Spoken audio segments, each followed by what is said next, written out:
ఈ కార్యక్రమం జరిగినప్పుడు ఇక్కడ ఎలా ఎలా పడితే అలా చెయ్యం. ఇక్కడ లెక్క ఉంటుంది. దీనికి లెక్క ఏమిటంటే మొత్తం సంవత్సరానికి ఎన్ని రోజులు? 365 రోజులు. ఇది 365 ప్రమిదలతో తయారు చేయబడినటువంటి దీపారాధన. అంటే మొత్తం కైలాసంలో మనం కైలాసం వెళ్ళినప్పుడు కలెక్టర్ గారిని కలుసుకోవాలనుకోండి, 300 మంది దాటుకుని వెళ్ళాలి. డైరెక్ట్ కలెక్టర్ దగ్గర పంపిస్తారా? పంపించరు. ఇక్కడ కూడా కైలాసం వెళ్ళాలంటే కొంతమందిని దాటుకుని వెళ్ళాలి. ఎవరెవరిని దాటుకుని వెళ్తే కైలాసం ఈశ్వరుడి దగ్గరికి వెళ్తామో ఇక్కడ మీ అర్చనలో జరుగుతుంది. 10 ఆవరణలు దాటాలి. ఎన్ని? 10 ఆవరణలు దాటితే 11వ దాంట్లో ఈశ్వరుడు ఉంటాడు.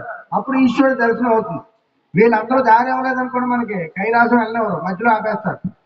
ఇప్పుడు మనం అందరూ కూడా కైలాసం వెళ్తున్నాం. అందరూ కూడా కైలాసం వెళ్ళినట్టుగా భావించి మీరందరూ కూడా శ్రద్ధగా నిశ్శబ్దంగా ఇక్కడ వింటే అర్థం అవుతుంది. అక్కడ మాటలు చెప్పుకుంటే పని అవదు. ఇక్కడ కూర్చోండి, కార్యక్రమం పెట్టుకుని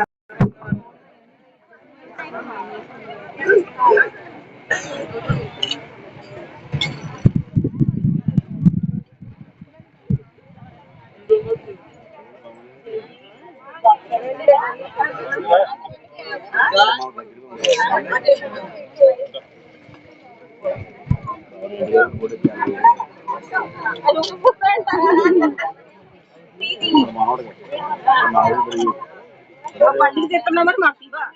అక్కడ నుంచి మా బండికి అయితే తెస్తున్నాం మరి మాకు ఇవ్వ. నువ్వు ఇలా పెట్టగల చెప్తాను చూసుకోవాలి. కూడా